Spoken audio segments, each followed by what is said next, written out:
بسم اللہ الرحمن الرحیم۔ قل اے نبی آپ کہہ دیجئے، کیا انبیو میں خبر دوں کم تمہیں بخیرن بہتر کی، من سے ذالکم اس، للذین ان لوگوں کے لیے، اتقوا جنہوں نے تقوی اختیار کیا، عند پاس ربی رب ہم ان کے، جنات باغات ہوں گے، تجری بہتی ہوں گی، من سے تحتی نیچے، ہا ان کے، انہارو نہریں، خالدین وہ ہمیشہ رہیں گے، فیہا ان جنتوں میں، وازواجن اور جوڑے ہوں گے یا بیویاں ہوں گی، مطہرتن پاکیزہ، واو اور رضوان رضامندی ہوگی، من سے اللہ اللہ کی، واللہ اور اللہ تعالی، بصیر خوب دیکھنے والا ہے، بالعباد اپنے بندوں کو۔ قل اونبئکم بخیر من ذالکم آپ کہہ دیجئے کہ میں تمہیں اس سے بہتر کی خبر دوں، للذین اتقوا عند ربہم جنات تجری من تحتها الانہار خالدین فیہا، کہ جو لوگ ان لوگوں کے لیے جو اپنے رب سے ڈرتے ہیں، ایسے باغات ہوں گے جن کے نیچے سے نہریں بہہ رہی ہوں گی، وہ ہمیشہ ان میں رہیں گے، وَأَزْوَاجٌ مُطَهَّرَةٌ وَرِضْوَانٌ مِّنَ اللَّهِ اور ان کے لیے پاکیزہ جوڑے بھی ہوں گے اور اللہ کی رضا بھی، واللہ بصیر بالعباد اور اللہ اپنے بندوں کو خوب دیکھنے والا ہے۔ نحمدہ ونصلی علی رسولہ الکریم، اما بعد، سورہ آل عمران کی آیت نمبر 15 ہے، جس میں اللہ رب العزت نے گزشتہ آیت مبارکہ کے اندر جو ہمیں تھوڑی سی تنبیہ فرمائی تھی اور کچھ چیزوں کا ذکر فرما کے اللہ پاک نے ہمیں ڈرایا تھا کہ ان چیزوں کو اگر حدود کے اندر رہ کے استعمال کرو گے تو ٹھیک، ادروائز یہ چیزیں تمہارے لیے خسارے اور نقصان کا سبب اور ذریعہ بن سکتی ہیں۔ وہ چیزیں آپ کو یاد ہوں گی، اس میں کیا تھا، عورتیں، کھیتی، بیٹے، گھوڑے اور جانور اور یہ ساری چیزیں۔ اب اس آیت مبارکہ میں اللہ رب العزت حضرت محمد مصطفیٰ صلی اللہ علیہ وسلم سے یہ فرما رہے ہیں کہ اے نبی آپ ان لوگوں سے کہہ دیجئے، یعنی جو لوگ گھبرا گئے ہیں کہ اچھا مال نہیں، دولت نہیں، سونا چاندی نہیں، عورت نہیں، بیٹا نہیں، گھوڑا نہیں، تو پھر کیا چیز، پھر ان چیزوں سے ہم محبت نہ کریں، ان چیزوں سے بہت زیادہ لگن نہ کریں، پھر ہم کیا کریں؟ تو اللہ پاک حضور اقدس صلی اللہ علیہ وسلم سے فرما رہے ہیں کہ اے نبی آپ ان سے کہہ دیجئے کہ کیا تمہیں میں اس سب سے بہتر کی خبر نہ دوں؟ میں تمہیں یہ ساری چیزیں جو گزشتہ آیت مبارکہ آپ کو انشاءاللہ یاد ہوگی کہ اس کے اندر جو جو چیزیں، جو نعمتیں اللہ کی بتائی گئی تھی اور ان کو حد درجہ توجہ دینے سے منع کیا تھا اور اتنی محبت کرنا کہ اللہ سے زیادہ ان سے محبت ہو جائے یا کچھ، تو اس سے منع کیا گیا تھا، تو آقا دو جہاں فرما رہے ہیں کہ کیا میں تمہیں اس سے بہتر چیز بتاؤں؟ ٹھیک ہے، اب غور کیجئے، ایک تجسس پیدا کیجئے اپنے اندر کہ ان چیزوں سے بہتر کیا ہوگا۔ دنیا میں انسان کو گاڑی، بینک بیلنس، عورت اور بچے اور یہ ساری چیزیں چاہیے ہوتی ہیں، اب ایسا کیا بتانے والے ہیں اللہ رب العزت کے زبان حال، یعنی اللہ رب العزت کے کہنے پہ آقا دو جہاں ہمیں ایسا کیا بتانے والے ہیں جو اس سب سے بہتر ہوگا؟ وہ کیا ہے؟ وہ یہ ہے کہ للذین اتقوا عند ربہم جنات تجری، ان لوگوں کے لیے جو تقوی اختیار کرتے ہیں۔ یاد رکھیے میری پیاری بہنوں، اس کنسپٹ کو کلیئر کر لیجئے۔ ہم لوگوں کے ذہن میں یہ بیٹھا ہوا ہے متقی، بہت ہی نیک انسان جس نے جو نا پوری رات تہجد پڑھتا ہوگا، مسلسل روزے رکھتا ہوگا،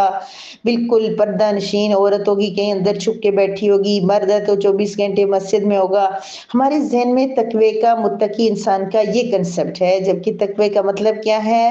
تقوی کا مطلب بچنا، ڈرنا، یہ مطلب ہے۔ انسان اللہ رب العزت سے ڈرتا رہے،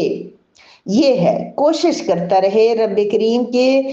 گناہوں سے بچنے کی، چیک کرتا رہے ہر عمل میں، رب کریم میں یہ جو کام کروں کہ غلط نہ ہو جائے، میں صحیح ہوں، جہاں سنے رب کریم کا حکم آ گیا ہے یہ کام جائز ہے، یہ ضروری ہے، اس میں جو کام دیکھے ضروری ہے، اللہ پاک کا حکم ہے، اس کو کرنے کے لیے حتی المقدور جتنا ہو سکتا ہے اس کام کو کرنے کی کوشش کرے، اور جہاں سنے کہ رب کریم نے یہ کام منع کیا ہے، یہ چیز گناہ ہے، یہ غلط ہے، تو اس سے اجتناب کر گزرے۔